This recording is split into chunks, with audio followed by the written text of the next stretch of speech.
कृष्ण के मोरपंख की छुपी शक्तियां। एक दिव्य रहस्य। द्वारका नगरी में एक दिन रुक्मिणी जी ने श्री कृष्ण से पूछा, नाथ, आप सदैव अपने मुकुट में मोरपंख क्यों धारण करते हैं?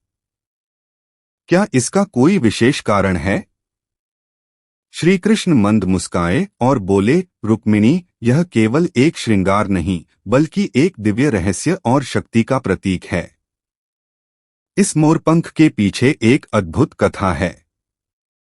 आओ मैं तुम्हें इसकी कहानी सुनाता हूँ। मोरपंख की उत्पत्ति का रहस्य। बहुत समय पहले जब सृष्टि का आरंभ हुआ, तब भगवान विष्णु ने ब्रह्मा जी को सृष्टि निर्माण का कार्य सौंपा। ब्रह्मा जी ने देवताओं, ऋषियों, असुरों, पशु पक्षियों और मनुष्यों की रचना की। परंतु उन्हें लगा कि प्रकृति में एक विशेषता की कमी है, ऐसा कुछ जो सौंदर्य, शांति और शक्ति का प्रतीक हो। तब भगवान विष्णु ने अपनी योगमाया से एक अद्भुत पक्षी की रचना की, जिसका नाम मोर रखा गया।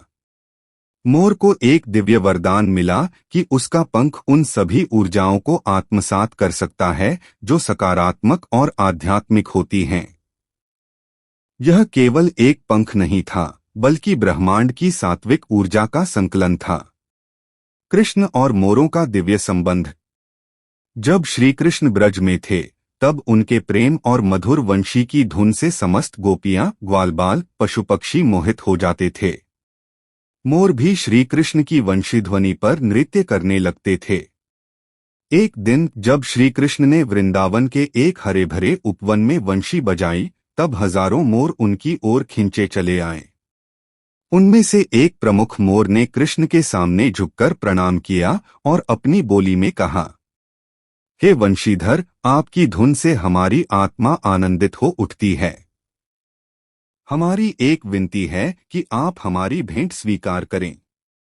कृष्ण मुस्कराए और बोले, कैसी भेंट, प्रिय मोर?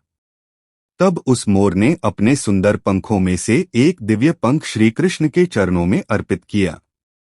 कृष्ण ने प्रेमपूर्वक वह पंख उठाया और अपने मुकुट में धारण कर लिया। उसी क्षण एक दिव्य आकाशवाणी हुई, हे वासुदेव, यह मोरपंख तुम्हारे साथ सदैव रहेगा। यह तुम्हारी लीला का प्रतीक बनेगा और यह बतलाएगा कि तुम इस संसार में केवल एक योद्धा नहीं, बल्कि प्रेम, करुणा और दिव्यता के स्वरूप हो। मोरपंख की छुपी शक्तियां।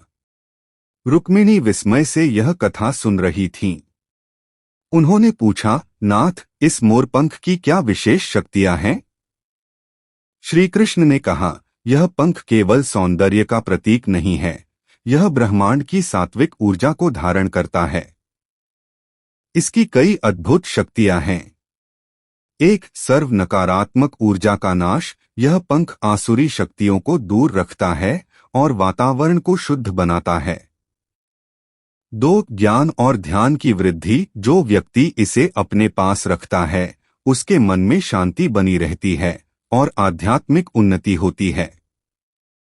3, संपूर्ण सृष्टि का प्रतीक। इसके रंगों में 5 तत्वों का समावेश है, नीला आकाश, हरा पृथ्वी, पीला अग्नि, लाल जल और नारंगी वायु। यह स्वयं ब्रह्मांड का प्रतीक है। 4, भगवान का विशेष आशीर्वाद। जो भी इसे श्रद्धा से धारण करता है, उस पर भगवान की कृपा बनी रहती है। 5, मन की स्थिरता। इसकी ऊर्जा व्यक्ति के चित्त को एकाग्र बनाती है और मानसिक शांति प्रदान करती है। जब श्री कृष्ण ने मोरपंख से असुर का नाश किया। एक बार जब श्री कृष्ण द्वारका में थे, तब एक मायावी असुर अंधक ने वहां हमला किया। उसकी शक्ति इतनी प्रबल थी कि वह किसी भी अस्त्र शस्त्र से नहीं मारा जा सकता था। श्री कृष्ण को जब यह ज्ञात हुआ, तो उन्होंने अपने मुकुट से मोरपंख निकाला और उसे एक दिव्य मंत्र से अभिमंत्रित किया। जैसे ही मोरपंख अंधक के सिर पर पड़ा, वह अचेत होकर गिर पड़ा और उसकी सारी मायावी शक्तियां समाप्त हो गईं। रुक्मिणी ने यह सुनकर आश्चर्य से कहा, हे नाथ, मैं आज तक इस रहस्य से अनभिज्ञ थी। यह मोरपंख तो स्वयं आपकी दिव्यता का प्रतीक है। श्री कृष्ण ने मुस्कुराते हुए कहा, हाँ प्रिय, यह पंख प्रेम, शांति और दिव्यता का संदेश देता है।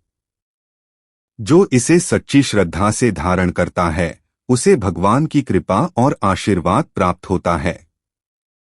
अंत में यह सुनकर रुक्मिणी जी ने भगवान श्री कृष्ण के चरणों में प्रणाम किया और कहा, नाथ, आज से मैं भी मोरपंख को श्रद्धा से अपने मंदिर में रखूंगी और इसका सम्मान करूंगी। तब से मोरपंख केवल एक सजावट मात्र नहीं बल्कि श्री कृष्ण की दिव्यता और आध्यात्मिक शक्ति का प्रतीक बन गया। आज भी श्री कृष्ण भक्त मोरपंख को अपने घरों में रखते हैं, जिससे उनके जीवन में शांति, प्रेम और ईश्वरीय कृपा बनी रहे। जय श्री कृष्ण।